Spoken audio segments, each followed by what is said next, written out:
Noob here, welcome to the channel. Alright, let's get things started.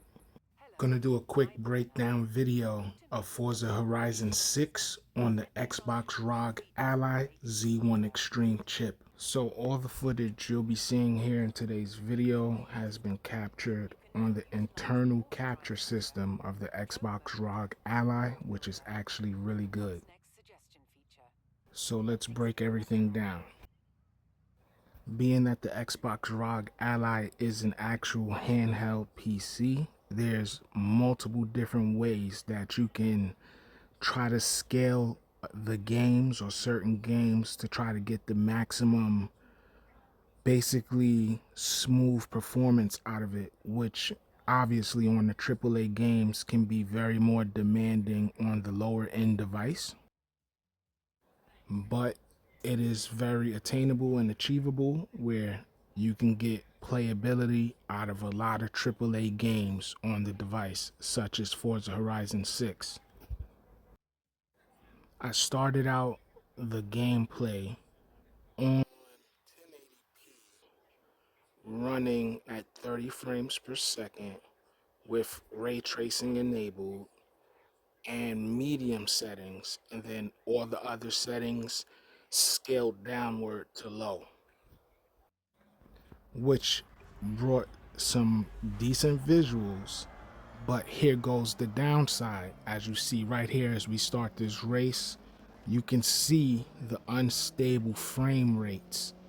It's like really like unstable. Like it's still responsive, but like I said, the frame rates is tanking the device for me pushing 1080p with the ray tracing medium quality settings and then all the other settings on low. And there's multiple different options you can choose in game and before in game in the settings on how you want to run the game. And mind you, this is also docked gameplay. I really don't use my device in handheld mode. Every time I use my device, I am running it docked. So after playing the game for about 15 minutes or so on 1080p with the ray tracing enabled and not getting adequate frame rates, I downscaled the visuals all the way down to 720p and still running at 30 frames per second, which made the game, honestly, it didn't visually look pleasing in my opinion while docked, but you know, you still get upscaling tech and options and settings that you can select to try to get the better visuals. But yeah, I still really didn't like the visuals too much.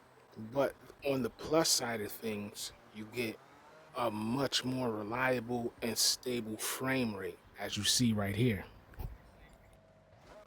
So here in this part of the footage, I say I was averaging, as far as frame rates go, anywhere between 25 to 30 frame rates, which is way better than what I was averaging at 1080p. I was like averaging between 21 to 20 and maybe under FPS. Like it wasn't like you seen it, it was choppy. Versus here, it's a lot more smoother and responsive. And then, like I said, because the Xbox ROG Ally is a PC handheld, the capture system internal is really good. And the footage right here honestly doesn't even look like, I mean, you can look at it and tell it's like pushing lower end as far as like pixels go, but you can barely tell. Like I'd have to ask you, like, does this really look like 720p frame rates? Excuse me, not frame rates, but pixels. Does this really look like 720p? In my opinion, no. And if it does, it looks damn good for 720p. And then on the other side of things, I have to give credit to the developers of Forza Horizon 6, which is just like all the other Forzas before it.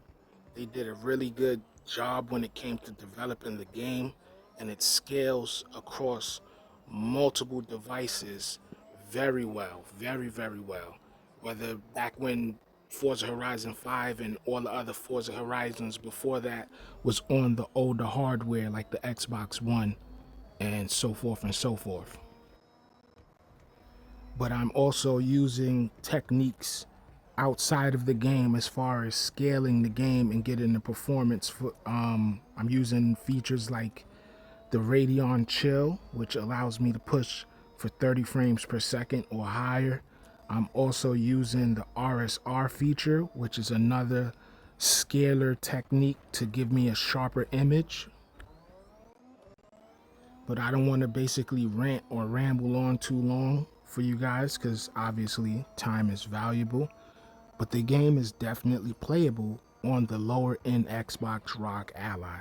It's very playable. Like I said, I can't really tell you too much about playing it in handheld mode because, like I said, I don't ever really use my device in handheld mode. When I use my device, I'm always docked. Would I recommend the Xbox ROG Ally for purchase? Absolutely. If you don't want to spend the $1,000 for the Xbox ROG Ally X, the Xbox ROG Ally base model is definitely a good choice, especially when it comes to accessing Xbox and PC games. And that's going to do it for today's video. Hope you all enjoyed. Don't forget to like, share, comment, and subscribe for more. Noob out.